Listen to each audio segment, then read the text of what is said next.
Geography subject के climatology unit में आगे के टॉपिक को हम यहाँ कंटिन्यू करते हुए प्लानेटरी विंड्स पढ़ते हैं।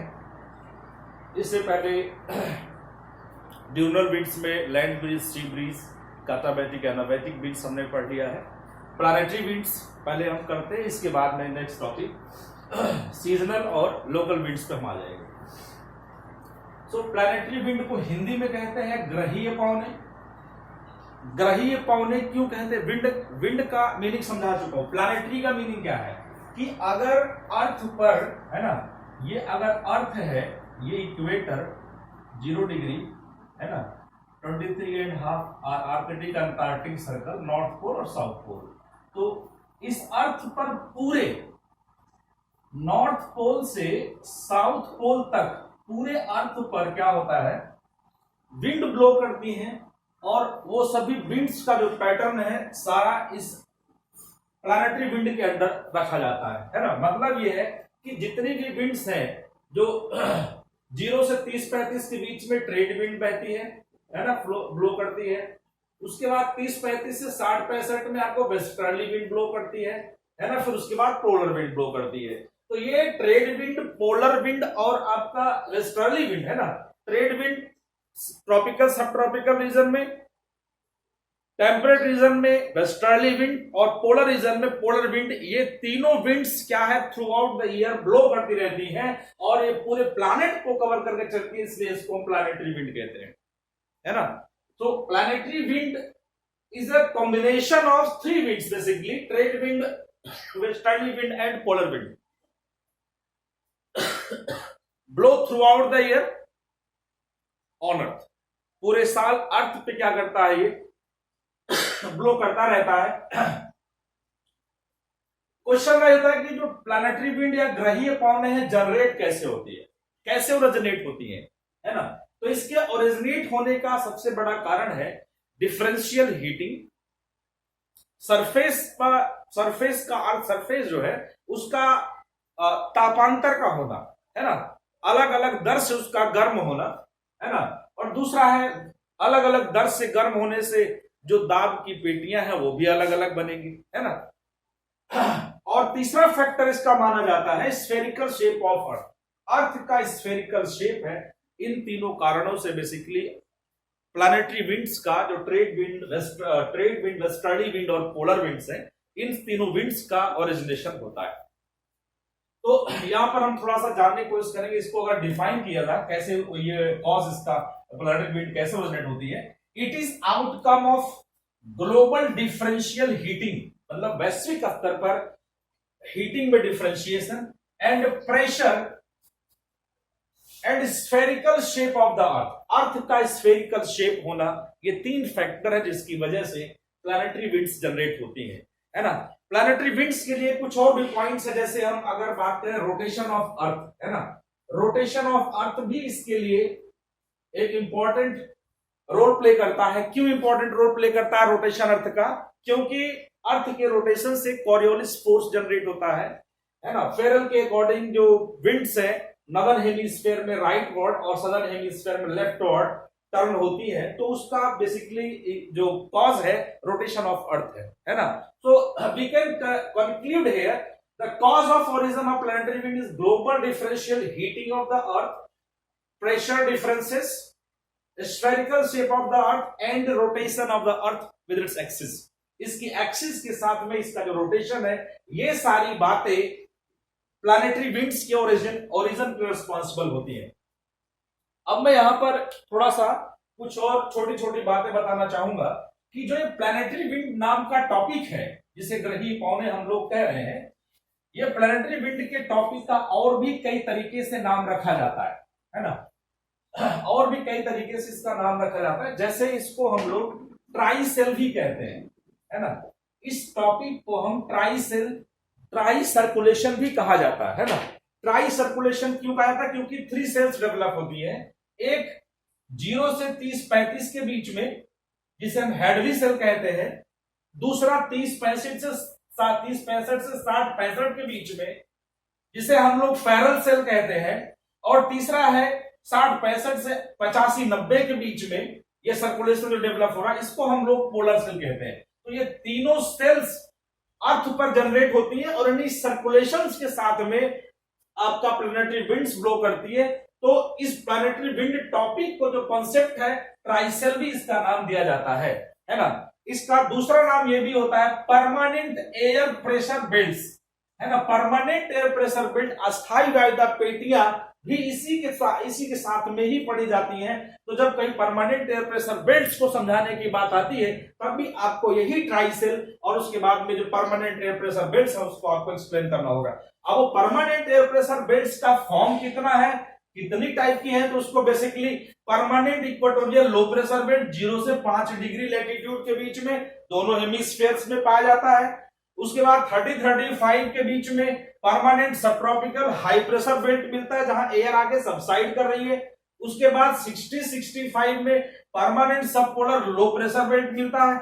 यहां पर आपको दोनों हेमिस्फीयर में 60-65 नॉर्थ और साउथ में आपको permanent subpolar low pressure belt मिलेंगी।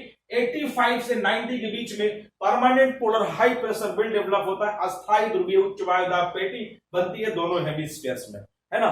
तो अब हमें ये प्रेशर बेल्ट्स कैसे बनती हैं और ये एयर सर्कुलेशन कैसे डेवलप होता है और यहां पर सरफेस पर विंड कैसे ब्लो करती है, यही समझना बेसिकली इस टॉपिक को पढ़ने का उद्देश्य है। और फिर मैं इसको पूरे ग्लोबल क्लाइमेटिक सिस्टम से भी लिंक करके मैं चीजों को एक्सप्लेन करूंगा। तो फिलहाल हम ये जान के चलते हैं कि इस इतने सारे नामों से इस टॉपिक को जाना जा सकता है और इसमें हमें इन सभी पॉइंट्स को टच करके चलना है, इन सभी पॉइंट्स को पढ़ते हुए चलना है। मैं बेसिक्स का यहां पर सबसे बहुत फंडामेंटल पॉइंट जो है उसके साथ में मैं इस टॉपिक को स्टार्ट करता हूं कि कैसे भाई ये सेल डेवलप होती है। तो हम सभी जानते हैं, हम सभी इस बात को जानते हैं कि इक्वेटर से पोल की तरफ जनरली टेम्परेचर क्या करता है, 0 डिग्री से 90 डिग्री, मतलब इक्वेटर से पोल की तरफ जनरली क्या होता है, टेम्परेचर घटता है ना। Temperature decreases from equator to pole, temperature equator से पोल की तरफ क्या होता है, घटता है। ये यहां पर फंडामेंटल समझ के चलना है। अमाउंट ऑफ सोलर इंसोलेशन, जो सन से एनर्जी आती है उसका इफेक्ट विषुवत रेखा से ध्रुवों की ओर घटता जाता है। और घटता जाता है मतलब सबसे ज्यादा जो इफेक्ट बना रहना चाहता है सोलर इंसोलेशन का वो इक्वेटोरियल रीजन में, ट्रॉपिक्स सब ट्रॉपिक्स में, यहां पर हीटिंग का इफेक्ट ज्यादा है।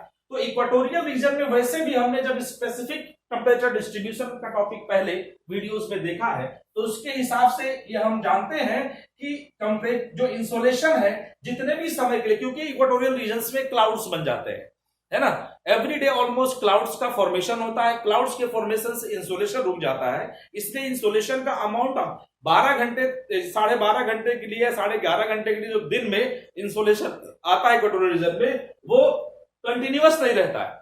कुछ समय के लिए जब क्लाउड्स बन जाएगा तो सनरेज रुक जाएंगे तो हीटिंग कम हो जाएगा, लेकिन उसके बाद भी जितने समय के लिए आता है यहाँ पर हीटिंग का इफेक्ट ज्यादा रहता है, तो इसलिए टेम्परेचर जनरली यहाँ पर ज्यादा होगा। हम इस बात को मान के चलते हैं ना। तो अगर टेम्परेचर और हीटिंग इक्वेटोरियल रीजन में ज्यादा होगा तो इक्वेटोरियल रीजन में एयर वार्म अप होगी, है ना, और एयर वार्म अप होकर एक्सपेंड करती है, राइट। वार्म अप होकर एयर क्या करेगी, एक्सपेंड करेगी और एडियाबैटिक जो प्रोसेस है यहाँ स्टार्ट हो जाएगा। एयर गर्म होकर सरफेस से, क्योंकि यहीं पर इंसोलेशन मैक्सिमम है, एयर यहां से गर्म होकर धीरे धीरे करके एक्सपेंड करती हुई राइज करती है।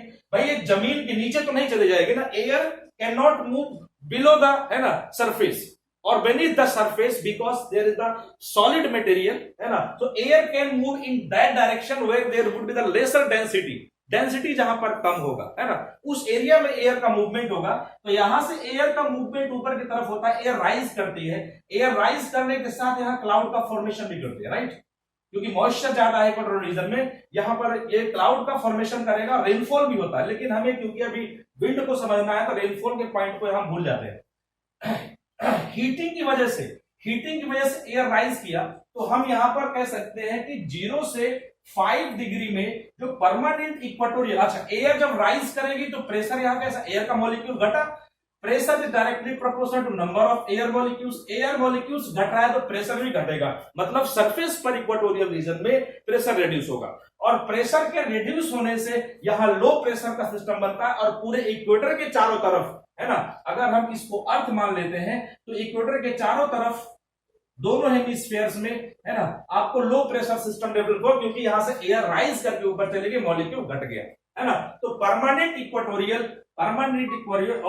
लो प्रेशर बेल्ट यहां डेवलप हो जाता है। 0 से 5 के बीच में permanent equatorial low pressure belt यहां डेवलप हो जाता है। और permanent equatorial low pressure belt बना कैसे? So the cause of the generation of permanent equatorial low pressure belt is a thermal effect, heating, है ना, क्या कह सकते हैं हम? Thermal effect. थर्मल इफेक्ट यहां पर इसका कॉज बनता है permanent equatorial low pressure belt के जनरेट होने के। एयर यहां से राइज करती है, लो प्रेशर बना, आसपास से एयर अट्रैक्ट होगी, कहां तक अट्रैक्ट होती है? 30 से 35 डिग्री तक। अर्थ सरफेस से 30-35 डिग्री नॉर्थ साउथ लैटिट्यूड से एयर अट्रैक्ट होकर इस रीजन में आके इसको फिल करना चाहती है। उसके बाद जब एयर 30-35 से इक्वेटर की तरफ आएगी तो ऊपर से एयर सबसाइड करना शुरू करेगी, है ना, और जब ऊपर से एयर सबसाइड करेगी तो यहां 30-35 के ऊपर लगभग आप कह सकते हैं 8 किलोमीटर 6 किलोमीटर 10 किलोमीटर की ऊंचाई पर यहां पर डेंसिटी एयर का घट जाएगा, है ना। और इस जगह पर भी इसी तरह से एयर यहां सबसाइड करके डेंसिटी यहां घट गया, और जहां एक्यूमुलेट होगी वहां डेंसिटी ज्यादा हो जाएगी, राइट। इन जगहों पर डेंसिटी ज्यादा है, तो ज्यादा डेंसिटी से कम डेंसिटी की तरफ एयर का मूवमेंट होगा इक्वेटोरियल रीजन में। दोबारा से बता रहा हूं मैं, इक्वेटोरियल रीजन में ड्यू टू हीटिंग की वजह से एयर गर्म हुआ और ऊपर जाता है। हीटिंग की वजह से एयर गर्म हुआ और ऊपर गया, यहां लो प्रेशर बना क्योंकि मॉलिक्यूल्स घट गए। मॉलिक्यूल्स के घटने से यहां लो प्रेशर बना, 30-35 से एयर यहां मूव करके आती है, कहां? इक्वेटोरियल रीजन में। इक्वेटोरियल रीजन में 30-35 एयर मूव करके आती है दोनों हेमिस्फीयर से, और जिसकी वजह से यहां नीचे एयर थोड़ा सा घटती है और ऊपर एयर सबसाइड करना स्टार्ट कर जाती है, और एयर के सब्सिडेंस से, है ना, फर्दर यहां पर हाई प्रेशर बनता है। 30-35 नॉर्थ और साउथ में फर्दर हाई प्रेशर बनता है। अल्टीमेटली मैं कहना यह चाह रहा हूं, लास्ट में एक लाइन में सुनेंगे कि ड्यू टू हीटिंग की वजह से एयर राइज करेगा, यहां डेंसिटी इंक्रीज किया, है ना, डेंसिटी यहां इंक्रीज किया, यहां प्रेशर घटा, ठीक है, और प्रेशर घटने की वजह से रिलेटिवली 30-35 से एयर मूव करके आएगा। इस एयर को फिल करने के लिए ऊपर से एयर क्या करेगी? सबसाइड करेगी। इस वे में सर्कुलेशन डेवलप हो जाता है। लास्ट में फिर से एक बार बता रहा हूं, हीटिंग की वजह से मॉलिक्यूल घटा, प्रेशर कम हुआ, एयर राइज हुआ, यहां एक्यूमुलेट हुआ। 30-35 के सरफेस पर एयर ज्यादा है क्योंकि यहां से कम हो गई, इक्वेटर पर कम हुई है ना, 30-35 पर एयर ज्यादा है, तो ये ज्यादा एयर क्या करेगी? 0 से 5 के बीच में पहुंचेगी, और इसको भरने के लिए, फिल करने के लिए ऊपर से एयर सबसाइड करती है ना। जब ऊपर से एयर सबसाइड करेगी तो 30-35 के ऊपर डेंसिटी कम हो जाएगी, और 0 से 5 के ऊपर डेंसिटी ज्यादा रहेगी, तो ज्यादा डेंसिटी से कम डेंसिटी की ओर एयर का मूवमेंट स्टार्ट हो जाएगा, और ये ट्रोपोस्फीयर के अपर पार्ट में होता है। ट्रोपोस्फीयर के अपर पार्ट में होता है, तो इस कंडीशन में एयर सर्कुलेशन बन गया। एयर सर्कुलेशन मतलब जो आपका पहला हेडली सेल है, हेडली सेल का जनरेशन ऐसे होता है। हेडली सेल के जनरेशन के लिए इक्वेटोरियल रीजन में हीटिंग ज्यादा होगा, एयर राइज करेगी, राइज करने के बाद में ऊपर जाते ही दो पार्ट्स में बाइफर्केट हो जाती है, 30-35 नॉर्थ और 30-35 साउथ की ओर, है ना, ये डिवाइड हो जाएगी। उसके बाद 30-35 से दोनों हेमिस्फीयर में एयर मूव करके इक्वेटर के पास आती है। इस तरह से सर्कुलेशन क्या होता है? डेवलप हो जाता है ना। सर्कुलेशन जनरेट कहां से? Origin point is the equatorial region because of the heating, है ना, बिकॉज ऑफ थर्मल इफेक्ट की वजह से यहां से एयर राइज किया और मूव करके चला गया। तो पहला सेल के बारे में हमारा डिस्कशन होता है। इस सेल के बाद में, हेडली सेल के बाद, हम पोलर सेल को समझने की कोशिश करते हैं, है ना। पोलर सेल कैसे जनरेट हुआ? सो as equatorial region experiences huge amount of the solar insolation, in the same way opposite to it polar region receives very less amount of the solar radiation or solar insolation. Insolation यहां बहुत कम आता है, so ultimately it becomes very cold, found to be frozen almost throughout the year. Polar zones are found to be frozen throughout the year. Due to frozen conditions there is very low temperature, है ना, and low temperature causes compactness of air, and compacted air becomes heavier, so pulled by earth gravity and move downward in polar regions, right? तो हिंदी में समझेंगे, यहां पर temperature बहुत कम है क्योंकि इंसोलेशन बहुत कम आता है, और इस टेम्परेचर कम होने की वजह से एयर यहां कॉम्पैक्ट होगी, सघन होने से भारी होगी, और अर्थ ग्रेविटी उसको अपनी तरफ पुल करती है ना।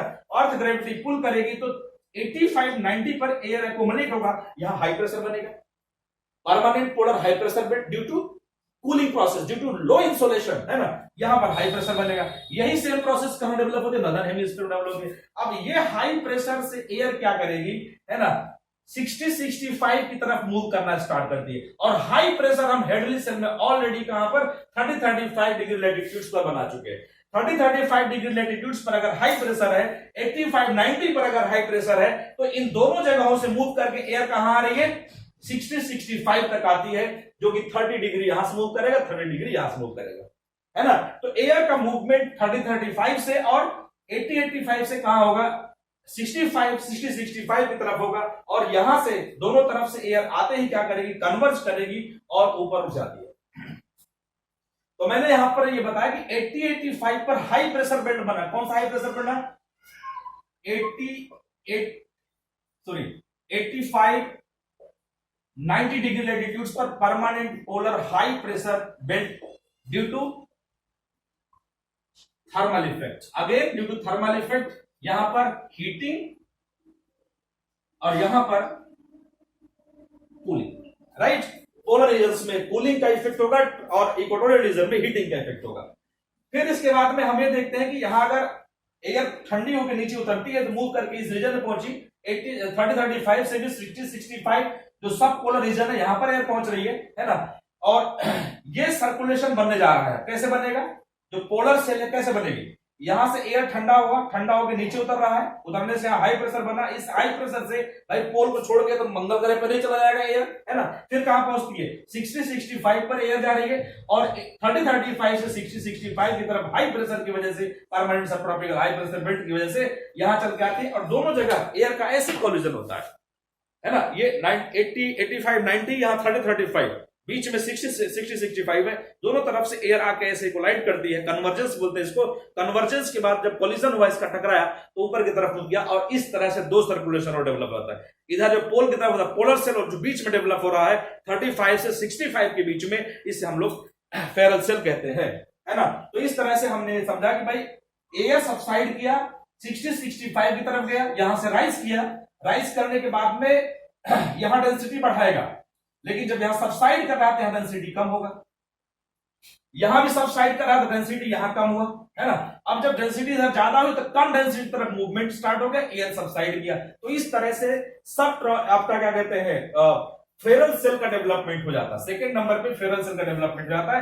फेरल सेल कैसे बना, 30-35 पे से एयर पहले क्या करता है, 60-65 की तरफ गया, 85-90 से एयर सबसाइड किया, और वो भी 60-65 की तरफ गया, यहां पर दोनों कन्वर्जेंस होता है, टकराने के बाद ऊपर की तरफ गई, और ऊपर जाने के बाद डेंसिटी बढ़ा, यहां पर 30-35 के ऊपर डेंसिटी कम, क्योंकि एयर उतर रही है, जहां भी एयर सबसाइड करेगी उसके अपर पार्ट में डेंसिटी घटेगी, है ना। और 85-90 पर भी डेंसिटी अपर पार्ट में कम होगी ट्रोपोस्फीयर के, क्योंकि एयर सबसाइड करे तो मॉलिक्यूल वहां घट रहे हैं, है ना। यहां डेंसिटी कम है, डेंसिटी यहां कम है, डेंसिटी इस जगह पर कम और डेंसिटी यहां पर भी कम है ना। तो एयर यहां सब जहां जहां सबसाइड करेगी डेंसिटी कम होगी, और जहां जहां एयर राइज करती है ट्रोपोस्फीयर में एक्यूमुलेट होने की कंडीशन बनेगी, वहां डेंसिटी ज्यादा होगी। तो इस बेसिस पर हम देख रहे हैं कि 30-35 से एयर क्या करता है, मूव करके हाई प्रेशर की वजह से 65-90 की तरफ जाता है, 60-65 की तरफ जाता है, 85-90 से भी यहां पहुंचा, एयर राइज किया, राइज करने के बाद में डेंसिटी बढ़ी तो कम डेंसिटी तरफ मूव किया, 30-35 की तरफ भी, 85-90 की तरफ कम डेंसिटी की वजह से मूव किया, तो इसने एक सर्कुलेशन यहां बना दिया, दूसरा सर्कुलेशन ये बन गया। अब हम ये देखते हैं कि कभी कभी ऐसा क्वेश्चन होता है कि जो प्रेशर बेल्ट्स बनी, इनके बनने का कारण क्या है। 85-90 का थर्मल होगा 0 to 5, again thermal but cooling process. और हम अगर नेक्स्ट देखें 30-35, भाई 30-35 पर बेल्ट कैसे बनी, ये जब एयर राइज किया तो ये मूव करके इधर आया, तो एयर का डायनेमिज्म हुआ ना, तो dynamism of air, dynamism of air, right. और इससे बनता क्या है, परमानेंट सब ट्रॉपिकल हाई प्रेशर बेल्ट, है ना। परमानेंट सब ट्रॉपिकल हाई प्रेशर बेल्ट यहां पर डेवलप होता है। दूसरा कॉज इसका हम थर्मल भी कह सकते हैं, क्योंकि अल्टीमेटली थर्मल फैक्टर ही है जो एयर को राइज करने और सबसाइड करने के लिए अपना रोल प्ले कर रहा है ना।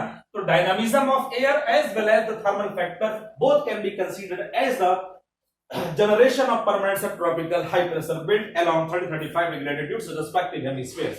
Right now come to the next point. 60-65 degree latitudes पर, है ना, 60-65 डिग्री लैटिट्यूड्स पर सरफेस पर लो प्रेशर कैसे बनता है, तो इसकी एक्सप्लेनेशन बहुत सारे हैं, इसका एक्सप्लेनेशन बहुत सारा है।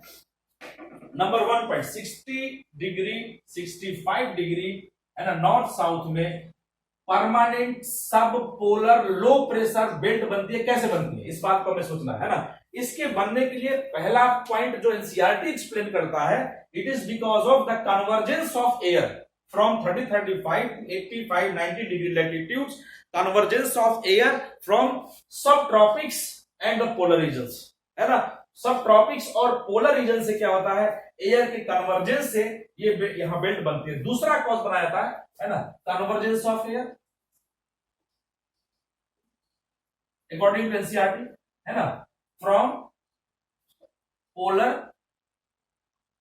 एंड सब tropical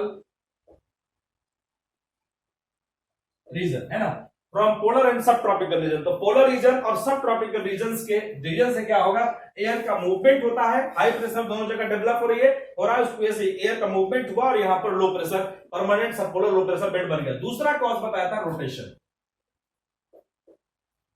rotation of earth, right, earth rotation, है ना। Rotation of earth is the next cause of what, origin of permanent subpolar low pressure belt.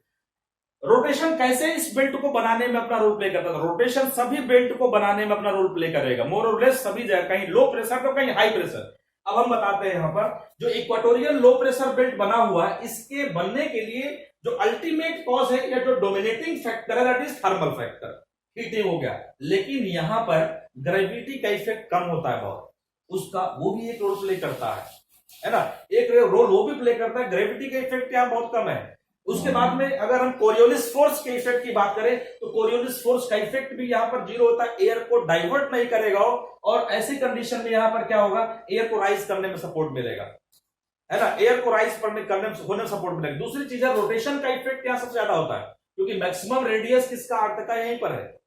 Maximum अगर हम लैटिट्यूडनल लेंथ की बात करें तो इक्वेटर पर होता है 40,192 किलोमीटर के आसपास मैक्सिमम लेंथ है। तो इसको सबसे ज्यादा स्पीड से रोटेट करना होगा, और सबसे ज्यादा स्पीड से रोटेट करना होगा, सेंट्रीफ्यूगल फोर्स इसका बढ़ जाएगा, टेंजेंशियल फोर्स कह दीजिए, सेंट्रीफ्यूगल फोर्स बढ़ जाएगा इसका। तो इसका मतलब सिर्फ एक कारण नहीं होता, कारण बहुत सारे होते हैं, लेकिन जो डोमिनेटिंग फैक्टर है यहां पर क्या है ना, dominating factor for the equatorial permanent low pressure belt is the heating effect, but if we consider the case of 60-65 degree latitudes in the respective hemisphere, cause remain as what convergence of air as well as rotation of the earth, है ना। तो heating की बात करें तो heating जिस तरह से इक्वेटोरियल रीजन में आ रही है उस तरह से 60-65 पर नहीं है, और जैसा पोलर पे कूलिंग है ऐसा कूलिंग भी नहीं है ना। तो यहां पर क्या है, एक्चुअली हाई प्रेशर बनने का भी संभावना हो सकता है, लो प्रेशर का भी, लेकिन अब क्या फैक्टर ऐसा है जिसकी वजह से एयर राइज कर जाएगी, तो एक तो दोनों कन्वर्ज करने से राइज कर सकता है, दूसरा अर्थ के रोटेशन से जितना स्पीड ज्यादा होगी रोटेशन की, है ना, रोटेशन की स्पीड जितना ज्यादा होगी उतना यहां से टेंजेंशियल फोर्स उसका बढ़ेगा, और टेंजेंशियल फोर्स बढ़ने का मतलब जो मैटर सरफेस पर रखा वो दूर जाएगा, दूर जाने से अपलिफ्ट हो जाएगा, है ना। तो इस तरह ये कॉज बनता है किसका, इस बेल्ट के डेवलप होने का। तो हम यहां पर अभी तक ये बात समझे हैं कि जितने भी सेल्स है डेवलप कैसे होती है, इन सेल का डेवलपमेंट कैसे होता है। अब इसी के साथ में हमें अब विंड्स पर पहुंचना है, विंड कैसे क्रिएट होती है, हम लोग उस पॉइंट पर बात करते हैं। तो इन सभी विंड्स के जो प्रेशर बेल्ट बना हुआ है, जैसे ये लो प्रेशर बेल्ट हो गया, ये हाई प्रेशर बेल्ट है, ये भी ये लो प्रेशर होगा आपका, सब पोलर में लो प्रेशर, और उसके बाद में पोलर रीजन में high pressure, this one high pressure, low pressure and high pressure. We all know wind blows from high pressure to low pressure, wind high pressure से लो प्रेशर की तरफ blow करता है, और विंड ब्लो करने के साथ में यहां पर एक फेरेल्स का लॉ लगेगा, उस फेरेल्स के लॉ के हिसाब से हमारा कंपोनेंट यहां कंप्लीट हो जाएगा। कैसे, अगर ये इक्वेटर है 0 डिग्री इक्वेटर, और नदर्न हेमिस्फीयर, ऊपर नदर्न हेमिस्फीयर है और ये southern hemisphere, right, southern hemisphere. अगर पोल्स की तरफ से हायर लैटिट्यूड्स से एयर ब्लो करके कहा आती है, लो लैटिट्यूड की तरफ, कहीं भी जाए चाहे, है ना। एयर का मूवमेंट अगर नॉर्दर्न हेमिस्फीयर में होगा तो वो राइटवर्ड मूवमेंट उसका हो जाएगा अकॉर्डिंग टू फेरल। फेरल के अकॉर्डिंग क्या होगा कि एयर का मूवमेंट नॉर्दर्न हेमिस्फीयर में होगा तो राइटवर्ड डिफ्लेक्शन होगा। जिधर मेरा ये हाथ है वो इक्वेटर है और इधर से एयर चल के आ रही है तो राइट मेरा क्या होगा, इक्वेटर हो गया, राइट ये इधर, तो नॉर्दर्न हेमिस्फीयर राइटवर्ड डिफ्लेक्शन होगा, है ना। और सदर्न हेमिस्फीयर में अगर ये इक्वेटर है, इक्वेटर ये है, एयर यहां से मूव करके आती है तो लेफ्ट क्या पड़ेगा, इधर होगा, है ना, तो लेफ्ट वार्ड डिफ्लेक्शन होगा। सदर्न हेमिस्फीयर में एयर का डिफ्लेक्शन किधर होता है, लेफ्ट वार्ड होता है। According to Ferrel, if wind blows in northern hemisphere deflect to right and in southern hemisphere deflect to left, है ना। और इसी लॉ को यहां पर हम लोग यूज करते हुए विंड के कॉन्सेप्ट को देख लेंगे कि जब हाई प्रेशर जो 30-35 पर है, यहां से एयर का मूवमेंट होगा तो राइटवर्ड ये डायरेक्शन होगी, ये विंड यहां पर जनरेट होती है 30-35 से, है ना, जीरो की तरफ, और सदर्न हेमिस्फीयर में भी सेम सिचुएशन बनती है। और जो ये विंड डेवलप होती है इसको हम लोग कहते हैं ट्रेड विंड, इसको हम लोग कहते हैं ट्रेड विंड। और ट्रेड विंड टू टाइप्स का है, जो नीचे वाला है उसको हम साउथ ईस्ट ट्रेडर्स कहते हैं, और ऊपर वाले को हम लोग कहते हैं, जो यहां डेवलप हो रही है इसको हम कहते हैं नॉर्थ ईस्ट ट्रेडर्स, क्योंकि नॉर्थ ईस्ट डायरेक्शन से, नॉर्थ और ईस्ट डायरेक्शन से आ रहा है, इसलिए इसको हम north east trader. Trade wind व्यापारी कौन है, नॉर्थ ईस्ट ट्रेडर, और नीचे वाला साउथ ईस्ट ट्रेडर है, साउथ से, और साउथ और ईस्ट जाने से साउथ ईस्ट ट्रेडर हो गया। अगला होता है वेस्टर्ली विंड, यहां से चलना है हाई प्रेशर से लो प्रेशर तरफ, जाना कैसा था, सीधा, लेकिन क्या होगा, ये मुड़ जाए, क्योंकि नॉर्दर्न हेमिस्फीयर राइटवर्ड डिफ्लेक्शन होगा, है ना, तो ये ऐसे मुड़ जाता है, राइट, इसका डिफ्लेक्शन ऐसे हो जाएगा। सदर्न हेमिस्फीयर में भी जाना सीधा चाहेगा लेकिन मुड़ जाएगा किधर, ईस्ट में ये मुड़ जाता है, ऐसे मुड़ जाएगा, राइट। फिर यहां हाई प्रेशर, सब पोलर लो है, हाई प्रेशर से लो प्रेशर की तरफ मूवमेंट, हाई प्रेशर से लो प्रेशर की तरफ मूवमेंट होगा, राइट। तो इस बेसिस पे हम यहां देखते हैं। और ये क्या है, पोलर विंड है, इसको हम लोग कहते हैं वेस्टर्ली विंड, है ना, वेस्टर्ली विंड होता है, ये भी वेस्टर्ली विंड है। और लास्ट में ये पोलर विंड है, राइट, लास्ट में क्या हो जाता है, पोलर विंड हो जाता है। तो इस तरह से ट्रेड विंड, वेस्टर्ली विंड का एक नाम और भी होता है एंटी ट्रेड विंड भी कहते हैं इसको, एंटी ट्रेड विंड, जिसे प्रति व्यापारी पौने कहते हैं, है ना, प्रति व्यापारी पौने भी कहा जाता है। और ये पोलर विंड या ध्रुवीय पौने कहते हैं इसको हिंदी में, है ना, ध्रुवीय पौने कहते हैं। तो इस तरह से यहां पर हमने ये देखा कि जो ट्राइसेल का टॉपिक है और विंड्स के जनरेट होने का कॉन्सेप्ट है, ये यहां पे आगे कंप्लीट हो जाता है। कुछ इससे जुड़ी हुई बातें और जिसको मैं बताना चाहूंगा। इक्वाटोरियल रीजन में परमानेंट इक्वाटोरियल लो प्रेशर बेल्ट जो है 0 to 5 डिग्री में, 0 से 5 डिग्री में परमानेंट इक्वाटोरियल लो प्रेशर बेल्ट जो है, इसको हम लोग ITCZ भी कहते हैं। क्या कहते हैं इसको, ITCZ। ITCZ का मतलब होता है इंटर ट्रॉपिकल कन्वर्जेंस जोन, अंतर उष्णकटिबंधीय अभिसरण क्षेत्र, ITCZ का मतलब होता है। इसका मीनिंग क्या है भाई, इंटर ट्रॉपिकल, इंटर माने कम से कम 2, इंटरनेशनल मैच होता है तो कम से कम 2 टीम खेलती है, 2 देश की टीमें खेलती है ना। इस तरह से जब इंटर ट्रॉपिकल होगा 2 ट्रॉपिक से, एक ट्रॉपिक नॉर्थ में दूसरा ट्रॉपिक साउथ में, inter tropical convergence, inter tropics मतलब दोनों ट्रॉपिक से कन्वर्जेंस हो रहा है और उसका एक जोन बनता है 0 से 5 डिग्री, जिसको ITCZ कहते हैं, है ना। दोनों ट्रॉपिकल रीजन से एयर कन्वर्ज कर रही है, अभिसरित हो रही है, इसलिए इसको हम अंतर उष्णकटिबंधीय अभिसरण क्षेत्र कहते हैं। इंग्लिश में ट्रॉपिकल कन्वर्जेंस जोन इसको कहा जाता है, राइट। इसे ITCZ को डोल ड्रम भी कहते हैं। ये जो रीजन है 0 to 5 का, इसको डोल ड्रम भी कहा जाता है ना। डोल ड्रम क्यों कहते हैं, डोल ड्रम, इसे हिंदी में शांत मेखला कहते हैं, है ना। डोल ड्रम इसलिए कहते हैं क्योंकि यहां शांति बनी रहती है। शांति क्यों बनी रहती है, बारिश लगातार है, बारिश होने से प्रेशर ऑलमोस्ट बैलेंस रहता है, इस बेल्ट में प्रेशर ऑलमोस्ट बैलेंस रहता है, एयर का मूवमेंट नहीं क्रिएट होता है, यहां पर साइक्लोनिक कंडीशंस भी ऑलमोस्ट जनरेट नहीं होती है। तो एयर का जब मूवमेंट होगा, एयर जब चलता है, एयर जब है ना ब्लो करती है तो उस समय आवाज उसमें आती है, क्योंकि मॉलिक्यूल टकराते हैं। कभी भी हम जो फैन लगा हुआ है, कूलर, कुछ भी चीज अगर हम चलाते हैं तो उसकी आवाज हमें सुनाई देती है, क्योंकि वो ब्लेड्स जो है उसकी टकरा रही एयर से, है ना। तो एयर से जब एयर का मॉलिक्यूल या कोई भी सॉलिड मैटर, लिक्विड मैटर जब टकराएगा तो उसमें आवाज आएगी। लेकिन यहां ऐसा सिचुएशन नहीं बनता, इसलिए इसको हम शांत मेखला, शांत पेटी या डोल ड्रम, है ना, काम बेल्ट इसको कहते हैं, ठीक है। और यही वो रीजन है जहां पर बारिश ज्यादा होने से तो बेल्ट कैसा शांत है, बेल्ट यहां पर काम बेल्ट बना हुआ है। और बारिश और एनर्जी की वजह से हीट एनर्जी, सोलर इंसुलेशन जो आता है, ये पूरे साल लगभग बैलेंस फॉर्म में सप्लाई होती है, इसीलिए एवरग्रीन रेन फॉरेस्ट का बेल्ट भी यहां पाया जाता है ना। इसी रीजन में एवरग्रीन रेन फॉरेस्ट का बेल्ट भी ग्लोबली डेवलप होता है।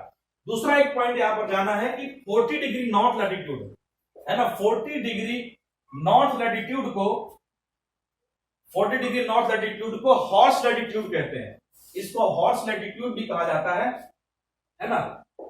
हॉर्स लैटिट्यूड कहता है 40 डिग्री नॉर्थ। तो क्यों कहते हैं? क्योंकि मिडिवल पीरियड में हॉर्सेस के ट्रेडिंग के लिए शिप ले जाया जाता था, और जब 40 डिग्री पर पहुंचते थे तो उस समय प्रेशर ज्यादा होने की वजह से शिप इंबैलेंस हो जाती थी, और शिप इंबैलेंस होने से डूबने का खतरा था। तो इसलिए उस भार को घटाने के लिए वहां पर कुछ घोड़ों को वहां फेंक देते थे। तो ये जो घटना है ना, इंसिडेंस है, हॉर्सेस से रिलेटेड है, इसलिए इसका नाम हॉर्स लैटिट्यूड कहा गया। ऐसे बेसिकली हॉर्स लैटिट्यूड का जो रिलेशन है नॉर्दर्न हेमिस्फीयर से, लेकिन 40 डिग्री नॉर्थ के साथ 40 डिग्री साउथ को भी एनसीईआरटी में और कुछ बुक्स में हॉर्स लैटिट्यूड 40 डिग्री साउथ को भी कहा गया है, यानी 40 डिग्री साउथ को भी हॉर्स लैटिट्यूड के नाम से जाना जाता है ना। तो ये हॉर्स लैटिट्यूड से रिलेटेड कहानी समझ में हो गई, समझ में आ गई, है ना। इसके बाद में अगला पॉइंट है